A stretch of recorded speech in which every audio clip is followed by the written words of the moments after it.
ជាទូទៅក្មេងតូចៗនៅក្រោមអាយុ3ខែគឺអាចប្រឈមជាមួយនឹងបញ្ហានៃការមុំហើយក្អែឬក៏មុំហើយគាត់ច្រាលចេញមកវិញអស់ដោយសារតែទីមួយគឺតកតងទៅនឹងបំពង់អាហាររបស់ក្មេងគឺនៅទន់ខ្សោយហើយខ្លីហើយកកាពះរបស់គាត់ហ្នឹងគឺ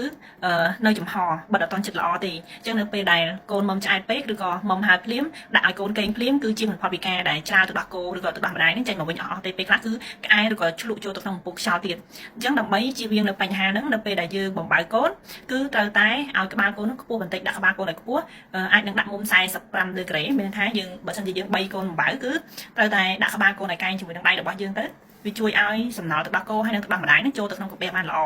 មួយទៀតបើសិនជាយើងកេងបំបើគឺត្រូវតែដាក់ក្បាលកូនឲ្យខ្ពស់ដូចគ្នាអញ្ចឹងតើតើនឹងទម្រង់នៃការ3កូនឬក៏អោបកូនក្នុងឡុងពេលដែលយើងបំបើកូនហ្នឹងគឺជារឿងសំខាន់ដោយសារតែបើសិនជាយើងដាក់ក្បាលកូនទាបពេកនៅពេលដែលមុំហើយគឺចោលទឹកដោះគោនឹងចេញមកវិញអស់ហើយយើងប្រៀបដូចទៅជាមនុស្សធំយើងផឹកទឹកអញ្ចឹងនៅពេលដែលយើងកេងផឹកទឹកក្បាលយើងកេងត្រង់អញ្ចឹងហើយយើងផឹកទឹកអញ្ចឹងគឺចោលទឹកជ្រក់ទឹកចេញមកវិញអញ្ចឹងកូនក្មេងដូចគ្នាអញ្ចឹងនៅពេលដែលមុំគឺគួរតែដាក់ក្បាលគាត់ឲ្យរៀង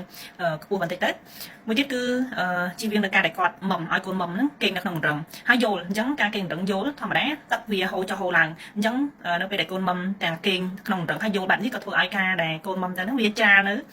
កាកសំណល់ទឹកដោះគោចេញមកហ្នឹងធ្វើឲ្យកូនជ្រក់ឬក៏ក្អែងមកដែរអញ្ចឹងពេលដែលមុំហើយនៅពេលដែលយើងបំបើកូនហើយគឺត្រូវតែលើកកូនដាក់មកលើទ្រូងរបស់យើងអាយខ្នងគូខ្នងដើម្បីឲ្យកាកសំណល់ទឹកដោះគោឬក៏ទឹកដោះម្ដាយហ្នឹងហូរចូលទៅក្នុងកាពះបានល្អបើមិនជាយើងអត់ចង់ឬក៏យើងអត់ចេះលើកកូនដាក់មកលើទ្រូងបាត់នេះទេយើងអាចដាក់ឲ្យគាត់អង្គុយនៅលើភ្លៅរបស់យើងទៅអញ្ចឹងនៅពេលដែលកូនដាក់អង្គុយលើភ្លៅទៅយើងយកដៃយើង